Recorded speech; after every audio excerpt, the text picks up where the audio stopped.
여기 한국으로 여행을 왔다는 미국인 가족이 있습니다. 그리고 이들은 인천공항에 도착하자마자 한국이 이렇게나 위험하고 후진적인 나라일 줄 몰랐다며 큰 실망을 하고 마는데요. 하지만 어떤 한국인 남성이 이들에게 다가와 무언가를 가리키며 한마디를 건네자 그들은 이럴 수는 없다며 머리를 감싸쥐더니 이내 할 말을 잃고 까무러치고 맙니다. 그렇다면 이 미국인 가족이 한국에서 대체 무슨 경험을 했던 것일까요? 안녕하세요. 제 이름은 제인입니다. 저는 미국 대학생이지만 그보다 더 중요한 것은 대부분의 동네 친구들이 거의 말하지 않는 한국이라는 나라에 의해 인생이 바뀐 한 남자의 딸이라는 점입니다. 제가 태어났을 때 저희 집은 빈털터리였다고 해요. 가난한 정도가 아니라 거의 파산 직전에 몰렸다고 했죠. 아빠는 세 번째 실패한 사업에서 슬퍼할 겨를도 없었죠. 저희 가족은 휴스턴 시내 근처의 방 한 칸짜리 집에서 살았고 엄마는 분유를 더 오래 사용하기 위해 분유의 최대한으로 많은 물을 타야만 했다고 했을 정도니 저희 집이 얼마나 가망이 없어 보였는지는 쉽게 알 수 있을 것입니다. 찢어지게 가난하다는 것, 그건 비유가 아니었고 그게 바로 저희 가족의 삶이었죠. 수입이 절실했던 아빠는 카풀 운전을 시도했다고 했어요. 당시에 아빠는 자동차도 소유하고 있지 않았어요. 사업을 위해 전 재산을 처분했기 때문입니다. 그리고 그 돈은 그대로 공중분해되었죠. 아빠는 마지막 남은 할아버지의 유품조차도 전부 팔고 현장에서 가장 저렴한 중고 현대 세단을 구입했다고 했어요. 당시 미국, 특히나 텍사스에서 현대는 혼다를 살 수 없다라는 뜻이었어요. 현대자동차는 검증되지 않은 형편없는 품질을 가진 차량이라는 인식이 있었고 그런 차량을 타는 사람들은 패배자이자 가난뱅이라는 꼬리표가 따라붙었죠. 사람들은 아빠를 비웃었습니다. 아빠의 친구들은 아빠의 현대 차량을 코리안 토스트기라고 불렀다고 했어요. 하지만 아빠는 신경 쓰지 않았습니다. 아빠는 움직일 수 있는 무언가가 필요했고 아무튼 그 차는 움직였으니까요. 그러나 아빠가 예상하지 못했던 것은 현대자동차의 성능이 얼마나 좋은지였습니다. 부드러운 승차감, 좋은 브레이크, 조용한 엔진, 그리고 가장 중요한 것은 안전하다는 것이었습니다. 아빠는 야간 근무 후 잠이 덜 깬 간호사들을 내려주고 폭풍우가 몰아치는 길을 건너 교사들을 태웠지만 현대차가 아빠를 실망시킨 적은 단 한 번도 없었습니다. 심지어 아빠의 현대자동차에 탑승해본 고객들은 하나같이 승차감이나 안정성에 만족하며 아빠의 서비스를 다시 찾곤 했어요. 결국 아빠의 카풀 서비스는 편안하고 믿을만하다는 소문이 퍼졌습니다. 그러나 아빠의 사업이 그 무엇보다 유명세를 치르게 된 사건은 따로 있었어요. 그건 아이러니하게도 바로 교통사고였습니다. 당시 아빠의 카풀 사업 경쟁자였던 업체가 하나 있었는데 그들은 모든 차량을 일본산 차량, 특히나 혼다 차량을 이용하고 냈어요. 당시 미국에서 일본산 차량의 내구성 및 안전성은 매우 유명했고 이 사업체는 이러한 미국 내에서 이미지가 상당히 좋았던 혼다 차량의 이미지를 소비해서 많은 고객들을 끌어모으고 있었습니다. 그리고 은근히 아빠의 현대 차량을 비하하며 고객들에게 아빠의 현대 차량을 탑승했다가 사고가 난다면 사소한 접촉사고에도 그대로 황천길로 갈 수밖에 없다며 겁을 주며 아빠를 견제했죠. 하지만 교통사고는 모든 운명을 바꾸어 놓았습니다. 해당 업체의 운전직원은 졸음운전을 했고 도대체 무슨 운명인지 아빠의 현대 차량과 해당 업체의 혼다 차량은 정면 추돌을 하고 말았거든요. 그러나 결과는 모두의 예상을 뒤엎었습니다. 내구도가 튼튼한 혼다 차량은 일본산 짝퉁 차량인 현대 차량을 완전히 짓뭉갰을 거라는 여론과는 달리 아빠의 현대 차량은 파손도 거의 없었고 아빠를 비롯한 함께 탑승한 고객들도 전혀 부상이 없이 멀쩡했거든요. 반면에 혼다 차량은 완파되었고 혼다 차량의 운전자와 고객들은 에어백도 안 터졌기에 크게 다칠 수밖에 없었습니다. 이 사건은 지역 일간지에도 실리며 매우 유명해졌고 결국 마을 사람들은 현대 차량의 과소평가된 강력함과 혼다 차량의 과대평가된 모습을 인지하게 됩니다. 그리고 이 사건을 기점으로 아빠의 작은 사업이었던 카풀 사업은 점점 커지기 시작했죠. 곧 아빠는 현대 차량을 하나 더 샀습니다. 그 다음 2대, 그리고 5대. 아빠의 작은 카풀 서비스는 바퀴 달린 작은 회사가 되었습니다. 아빠가 마침내 첫 번째 실제 사무실을 열었을 때 아빠는 미국 국기 옆에 작은 태극기까지 내걸었어요. 사업 때문이 아니었어요. 아빠는 한국을 진심으로 자랑스러워하고 있었거든요. 그때는 너무 어려서 이해하기 어려웠지만 아빠는 항상 이 자동차 회사, 이 나라가 나에게 존엄성을 되찾아 주었다 라고 말하곤 했습니다. 사실 지금도 마찬가지예요. 아빠는 늘 나는 큰 사업을 3번이나 말아먹었어. 사업에 관한 부분에서 나는 젬병이라고 할 수 있지. 내가 사업에 소질이 없다는 건 내 실패의 경험들이 증명해주고 있어. 그런데 그런 내가 지금 성공해서 많은 직원을 거느리고 있다니 이건 내가 뛰어나기 때문이 아니라 100% 현대 자동차가 뛰어나기 때문이야. 절대로 다른 이유는 있을 수가 없어. 그렇게 세월이 흘렀습니다. 저는 성장했고 아빠의 사업도 점점 커져나갔지만 아빠는 브랜드를 바꾼 적이 없었어요. 정말로 저희 집의 모든 휴대폰, 가전제품, 모든 TV에는 삼성이나 LG가 붙어 있었어요. 아빠는 매일같이 명예 한국인처럼 행동했죠. 아빠는 한국은 고장나지 않는 것을 만들어. 내 인생의 철칙이자 내 아버지가 항상 말씀하셨던 것은 싸고 좋은 것은 없으니 헛된 기대로 인생을 낭비하지 말아였지만 한국은 예외야. 한국 제품은 그 성능과 기술에 비한다면 너무나도 저렴한 가격에 구매할 수 있거든. 이라고 말씀하시며 저희 집의 LG 세탁기를 충성스러운 개처럼 쓰다듬었습니다. 솔직히 말해서 저는 아빠가 항상 과장된 말과 충성심을 보이며 한국을 과대평가하고 있다고 생각했어요. 물론 한국은 좋은 것을 만듭니다. 하지만 아빠의 마치 광신도 같은 행동을 보면 도저히 이해를 하려야 할 수가 없는 게 사실이었죠. 그러다 저희 가족은 가족여행을 떠나게 되었어요. 아빠는 마침내 저희 가족을 구해준 나라를 방문하고 싶다고 하셨거든요. 엄마도 동의하셨어요. 저는 반은 설레고 반은 짜증이 났습니다. 저는 조금 더 근사한 나라로 떠나고 싶었거든요. 예를 들면 그리스의 해변에서 휴가를 보내고 싶었어요. 하지만 그 대신 저는 메이드 인 코리아 상품이 가득 담긴 여행 가방을 들고 서울로 향하게 되었습니다. 솔직히 말씀드리면 저는 인천공항에 도착했을 때 끔찍한 혼란을 예상했어요. 이유는 모르겠지만 뉴스에서 수년간 북한이라는 말을 들으면서 탱크와 긴장감을 상상하게 된 것 같아요. 하지만 대신 제가 본 것은 질서였습니다. 깨끗한 바닥, 웃는 얼굴에 친절한 한국인 직원, 완벽한 영어로 된 표지판. 출입국 심사줄은 길어 보였지만 컨베이어 벨트 위에 놓인 것처럼 빠르고 신속하게 움직였습니다. QR코드 스캔, 얼굴 확인, 손에 든 짐 등 모두 20분 만에 도착했습니다.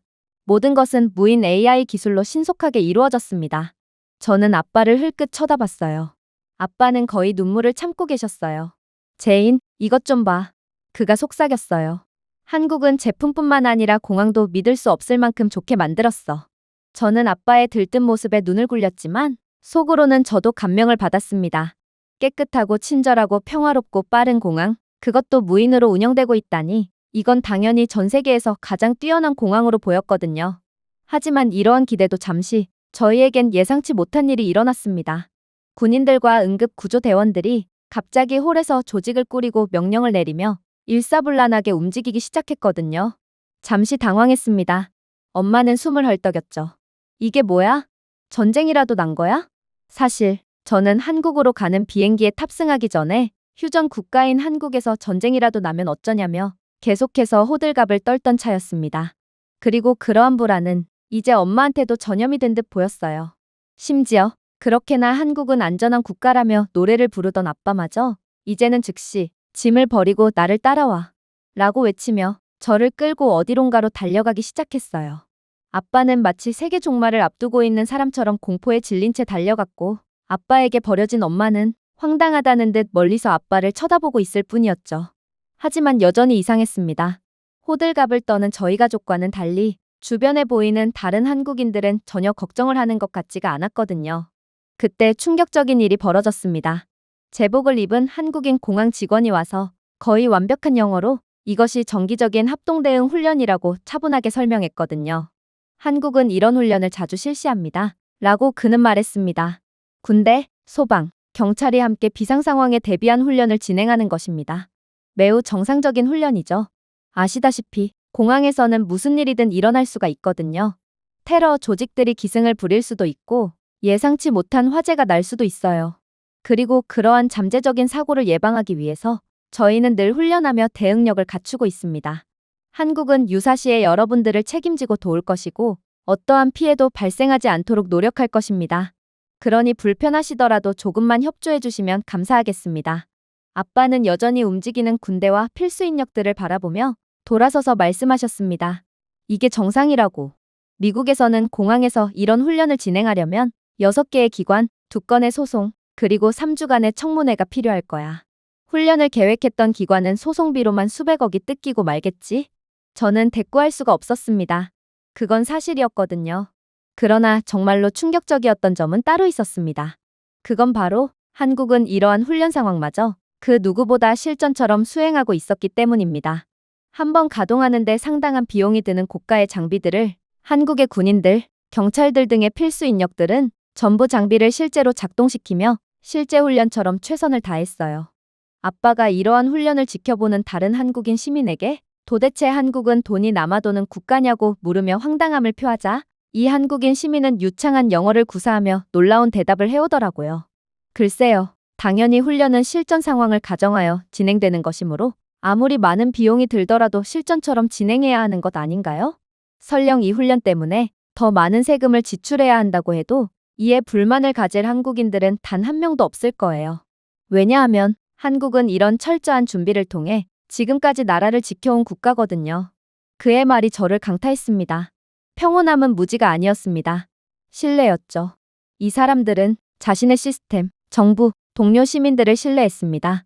미국에서는 실제 비상사태가 발생했을 때조차도 누구의 관할권인지에 대해 여전히 논쟁을 벌이고 있을 뿐입니다.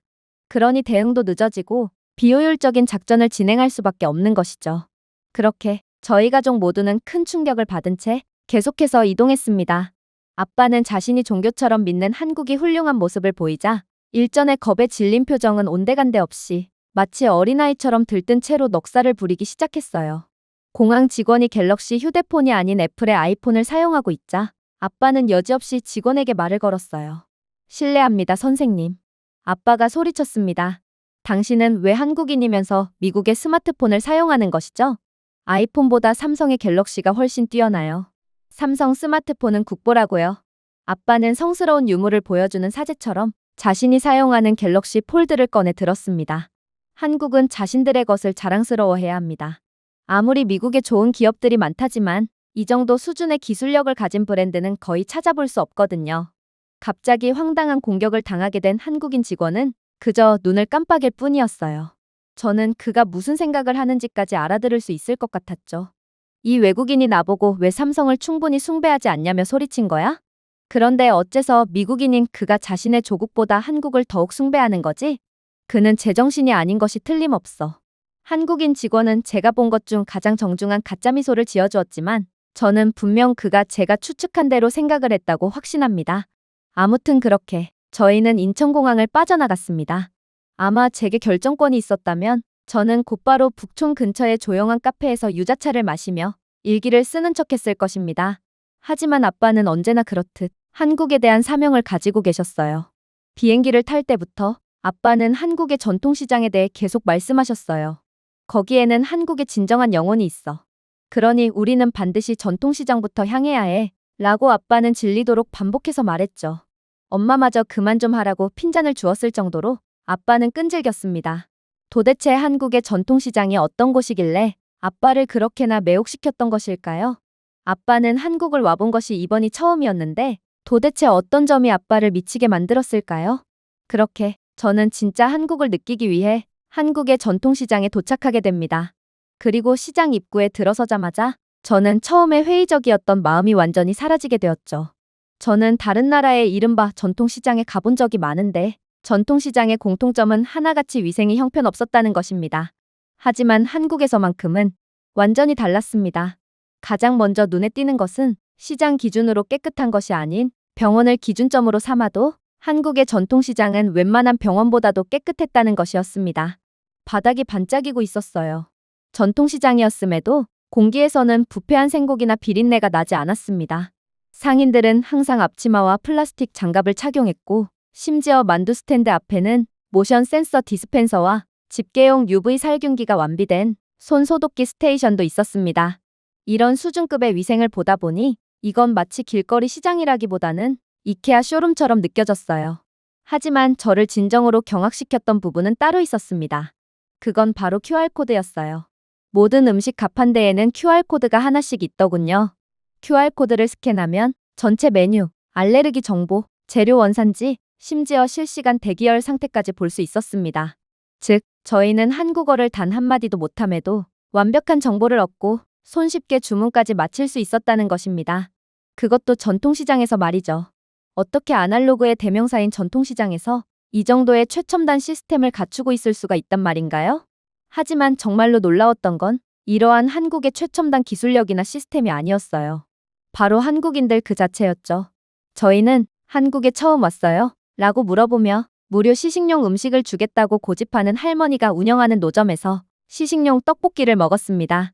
사람이 3명이니 떡볶이를 3개나 집어먹은 것이죠. 물론 떡볶이는 상당히 매력적인 음식이었지만 매운 것을 거의 못 드시는 부모님이 먹기엔 너무나도 매운 음식이었어요. 결국 저희는 떡볶이를 구매하는 것을 포기했죠. 그러나 저는 미국에서 공짜 따위는 없다는 것을 배웠기에 이에 대한 값을 지불하겠다고 제안했습니다. 하지만 할머니는 거절하셨어요. 할머니는 번역 앱을 통해 그건 시식용이었다면서 한국에서는 이러한 시식 문화가 당연한 것이니 너무 신경 쓰지 않아도 된다고 하시더군요. 저는 미안한 마음에 고집을 부리려고 노력했습니다. 그러나 할머니는 저를 평생 알고 지낸 사람처럼 손을 흔들며 괜찮아. 떡볶이가 매우면 만두를 한번 먹어보는 게 어때? 당연히 시식용 음식이니 값은 지불하지 않아도 좋아라고 말씀하셨어요. 제가 할머니가 주신 만두를 칭찬하자 할머니는 2개를 더 주셨어요. 아빠가 저희가 텍사스 출신이라고 말하자 할머니는 웃으며 텍사스? 거기 소고기 맛있죠? 라고 말하며 저희에게 고기전을 건네주셨습니다. 결국 아빠는 이건 도저히 그냥 넘어갈 수 없다면서 돈을 거의 던지듯 할머니의 가판대에 올려놓고는 제 손을 잡고 할머니의 가게에서 도망 나와 버렸습니다. 엄마는 집에 있는 음식보다 여기서 먹는 게 더 안전한 것 같아라고 속삭이셨어요. 음식이 어디서 왔는지, 물이 안전한지 걱정할 필요가 없었기 때문에 이건 너무나도 합리적인 주장이었어요. 한국 시장은 제 미국에서의 일평생의 삶을 부정할 정도로 삶의 기준을 현격히 높여놓았습니다. 그렇게 저희는 긴장을 풀기 시작했어요. 한국에서는 늘 웃음을 지었고 셀카를 찍으며 아빠는 뒤로 걸어가면서 갤럭시 휴대폰으로 영상을 녹화하고 마치 여행 다큐멘터리를 진행하는 것처럼 내레이션을 하고 있었습니다. 그리고 여기 서울 한복판에서 새로운 문명이 존재한다는 증거를 발견했습니다. 아빠는 마치 스타워즈 속의 제다이 기사처럼 집게를 휘두르는 한국인 아줌마들의 지글지글한 전과 질서정연한 혼돈을 넘나들며 극적으로 말했습니다. 그러나 이러한 즐거운 상황은 얼마 가지 않았습니다. 저희 가족에겐 곧 믿고 싶지 않은 일이 일어났거든요. 바로 아빠가 발을 헛디디며 쥐고 있던 스마트폰을 그대로 놓쳐버렸던 것입니다. 휴대폰은 아빠의 손에서 튀어나와 포장된 보도의 스크린 쪽으로 떨어지고 말았습니다. 침묵이 흘렀어요. 모두가 듣고 싶어 하지 않는 소리, 즉 화면이 중력에 굴복했을 때 생기는 희미한 균열 소리가 들려왔거든요. 아빠는 얼어붙은 채 서 계셨어요. 아무 말도 없었죠. 아빠는 스마트폰을 바닥에서 줍지도 못하고 계시더군요. 그저 이 상황을 부정하며 스크린이 깨졌는지 확인을 하는 것을 거부하고 계셨어요. 대신 제가 천천히 걸어가서 스마트폰을 집어들고 뒤집었습니다. 화면에는 절망의 거미줄이 쳐져 있더군요. 저는 아빠의 표정을 보았습니다. 순전히 황폐화된 표정이었죠. 당연히 아빠는 단순히 휴대폰 때문에 절망했던 것이 아니었어요. 아빠의 사업 스케줄, 달력, 심지어 고객과 기업들의 연락처까지 전부 스마트폰에 들어있었거든요. 그러니 휴대폰이 없다면 아빠는 새로운 소식이나 연락을 받거나 처리할 수가 없고 이는 곧바로 미국에 돌아가야 한다는 뜻이었습니다.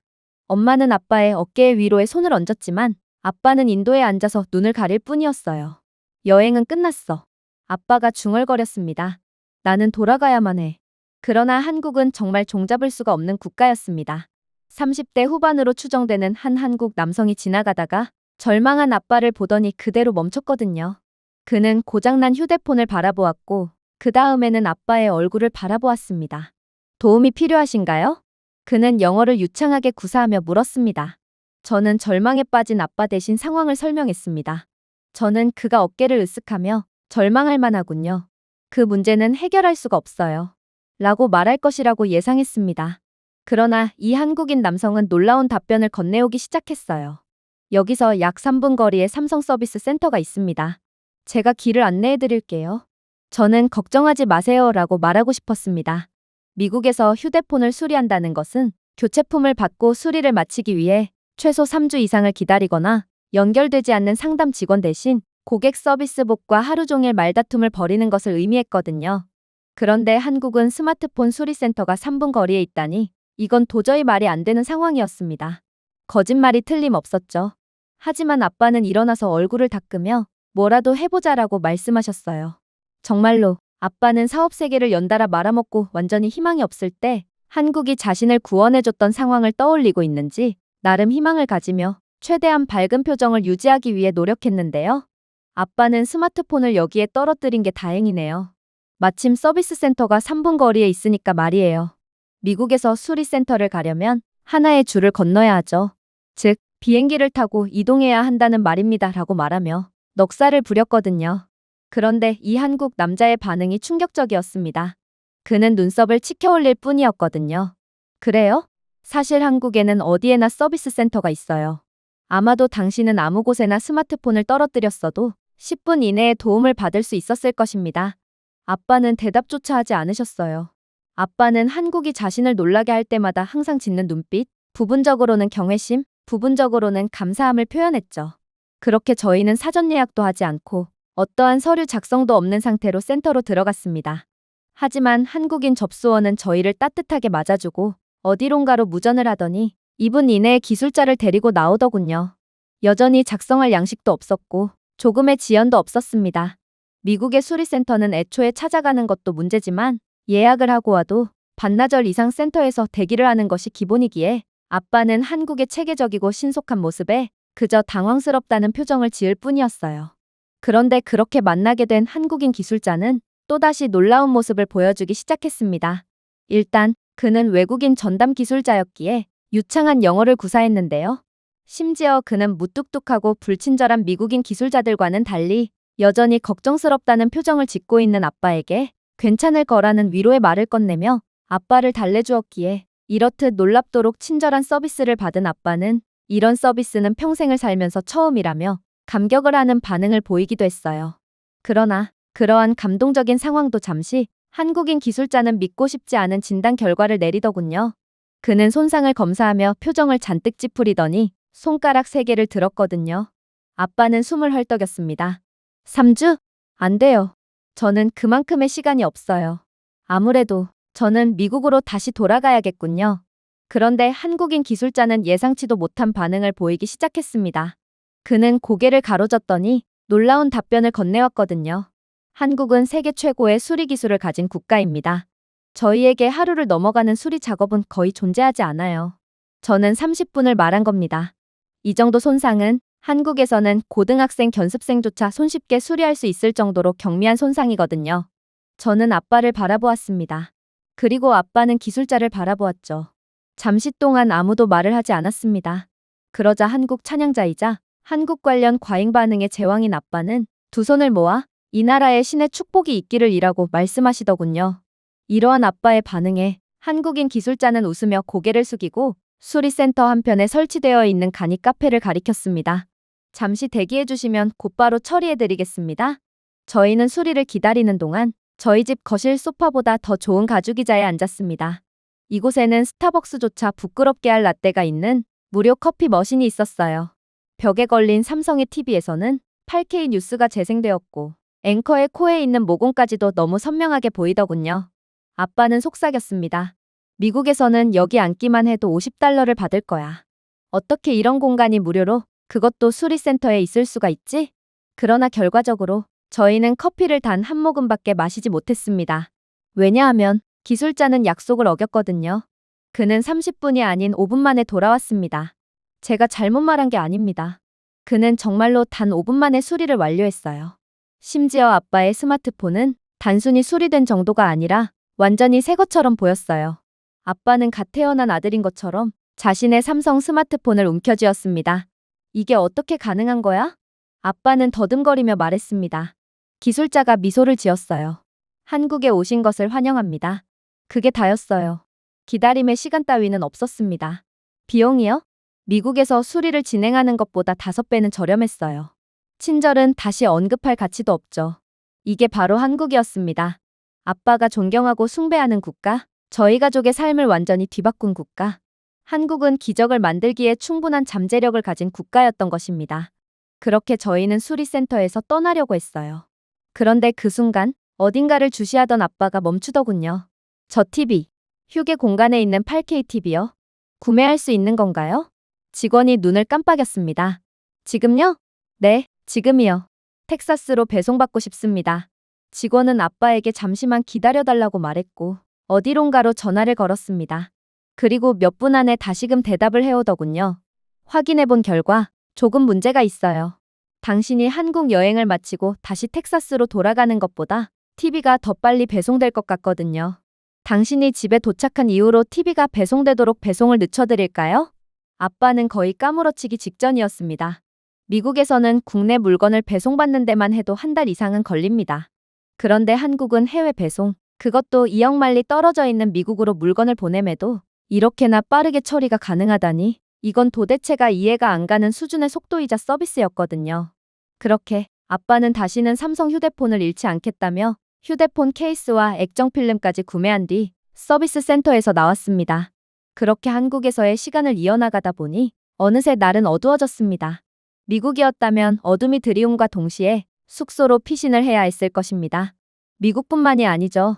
대부분의 국가에서는 밤이 암묵적인 범죄의 현장으로 여겨집니다. 전 세계의 공권력은 완전한 범죄의 박멸은 불가능하다는 것을 비공식적으로 인정했고, 그래서 사실상 밤에는 범죄를 막는 것을 포기한 상황입니다. 무고한 사람들이 멀쩡히 다닐 수 있는 시간대는 오로지 나뿐이죠. 정말로 밤거리를 거닐다가 범죄를 당해도 대부분의 공권력들은 그러길래 왜 위험하게 밤에 돌아다녔냐라며 피해자를 탓하고 사건 접수조차 받아주지 않으려고 합니다. 하지만 한국은 완전히 달랐습니다. 분명 서울 상공에는 해가 졌지만 도시는 그 어느 때보다 밝게 느껴졌어요. 네온 불빛이 얼룩덜룩한 인도에 반사되었습니다. 대중교통 표지판이 고급 매장 디스플레이처럼 환하게 빛났습니다. 버스 정류장조차도 유리처럼 세련되고 실시간 추적 스크린, USB 충전기, 열선이 깔린 좌석 등 공상과학 영화에서나 볼 수 있는 것들로 가득 차 있었습니다. 밤 10시가 가까워졌지만 여전히 도시는 위험하다고 느껴지지 않았어요. 오히려 살아있다는 느낌이 들었죠. 심지어 매우 안전했습니다. 텍사스, 휴스턴에서는 무슨 일이 있어도 늦은 밤 시내를 돌아다니면 안 됩니다. 하지만 여기 한국에서요? 저희 가족은 계속해서 산책을 했어요. 솔직히 낮에 미국보다 밤에 한국이 훨씬 안전해 보였거든요. 그래서 저희는 전혀 두려움 없이 여유롭게 산책을 즐길 수 있었습니다. 아빠는 정말로 한국이 자신의 제2의 조국이라도 되는 것처럼 한국인들 대신 자부심을 느끼고 있었어요. 오후 10시가 넘은 지금 시간에 배낭을 메고 혼자 걷는 어린아이들, 심야 학원에서 집으로 가는 아이들 등 이건 전 세계 그 어디에서도 볼 수 없는 정말 인상적인 장면이었습니다. 8살에서 9살 정도의 소녀가 편의점에 들러 바나나 우유를 샀습니다. 그 아이는 부모와 함께 있지도 않았고 밤을 두려워하지도 않더군요. 한국인 계산원은 밤에 어린아이가 혼자 다니는 장면이 그다지 놀랍지도 않다는 듯 눈도 깜빡이지 않았습니다. 물론 한국의 편의점도 충격적이긴 마찬가지였어요. 여기는 끈적끈적한 바닥에 유통기한이 지난 핫도그가 전시되어 있는 곳이 아니었습니다. 신선한 음식들, 해외 과자, 심지어 국물에 찐 어묵과 튀김까지 즉석에서 구매할 수 있었어요. 특히나 이곳에는 바코드를 찍으면 해당 제품을 얼마나 가열해야 하는지 정확히 알 수 있는 터치스크린 전자레인지까지 모든 것이 갖춰져 있었습니다. 한국은 편의점마저 최첨단 기술력을 갖춘 뭔가를 초월한 국가였던 것입니다. 물론 아빠는 한국에 비해 모든 면에서 뒤처진 미국에 대해 또 한 번 말씀하셨습니다. 그러고는 자신이 은퇴를 하게 된다면 모든 것이 편리하고 깨끗한 한국에서 죽을 때까지 살 거라면서 이제 몇 년 뒤면 저는 한국에 오기 전까지는 자신을 볼 수 없게 될 거라면서 넋살을 부리셨죠. 그렇게 저희는 편의점에서 간식 몇 개를 사서 밖으로 돌아갔습니다. 10분 거리에 있는 공원에서 음식을 먹으며 한국의 밤을 즐기려고 했죠.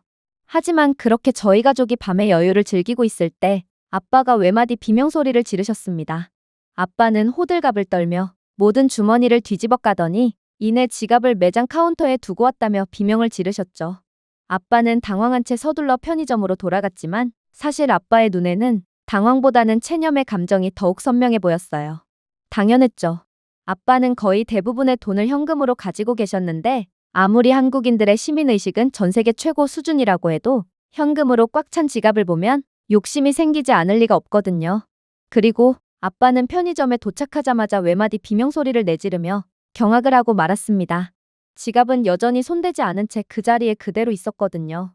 계산원은 고객이 돌아올 것이라고 가정하고 또 다른 한국인 손님들이 지갑을 가져가지 않을 것을 예상하고 카운터 뒤에 그냥 지갑을 놓아두었더라고요. 의심할 여지가 없었습니다. 한국인들은 그냥 조용히 상대방을 신뢰하고 있었고 전 세계에서 가장 아름답고 멋진 사람들이었던 것입니다. 저는 아빠에게 돌아섰습니다. 여기 사람들은 어떤 상황에서도 절대로 훔치지 않나 봐요. 어떻게 이런 사람들이 다 있을 수 있죠? 그러자 아빠는 마치 자신이 한국인이라도 되는 것처럼 미소를 지었습니다. 솔직히 이 정도일 줄은 몰랐어. 이번에는 나도 모르게 한국을 의심했지 뭐야.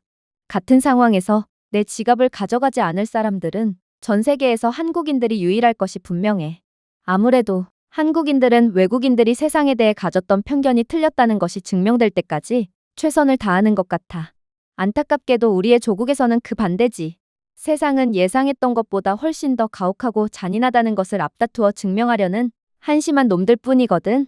저희 가족은 자정쯤 되어 호텔 로비로 돌아왔고 프런트 데스크의 직원들의 친절한 안내를 받았습니다. 엄마는 반신반의하며 담요를 하나 더 줄 수 있냐고 물어보셨어요. 그리고 엄마가 요청한 담요는 종이접기처럼 미리 데워지고 접힌 채 2분도 채 되지 않아 도착했습니다. 한국인 직원은 팁을 내미는 엄마를 한사코 말리며 한국은 팁이 없는 국가니 그냥 친절을 즐기면 된다고 말할 뿐이었어요. 그렇게 한국에서의 시간은 미친 듯이 빠르게 흘러갔고 저희 가족의 한국 여행은 마무리되었습니다. 아빠의 말씀대로 한국은 분명히 다른 국가들과는 차원이 다른 국가였습니다. 기술뿐만이 아니에요. 속도도요. 제 마음에 가장 와닿았던 건 한국인들은 상대방이 괜찮은지 계속해서 신경을 쓴다는 점이었습니다. 처음으로 다른 나라를 완벽하게 이해했습니다. 한국은 단순히 좋은 휴대폰이나 믿을 수 있는 자동차를 만드는 곳이 아니었습니다. 한국은 개인주의 문화로 얼어붙은 제 마음을 녹여준 국가였습니다. 당연히 세계 최고였고 이제 저는 아빠보다도 한국을 사랑하게 되었으며 아빠의 한국 찬양 종교로의 개종을 선언했습니다. 제가 준비해온 내용은 여기까지입니다. 끝까지 시청해주셔서 진심으로 감사드리며 여러분들의 구독과 좋아요, 알림 설정은 영상 제작에 큰 힘이 됩니다. 이상 세모튜브였습니다.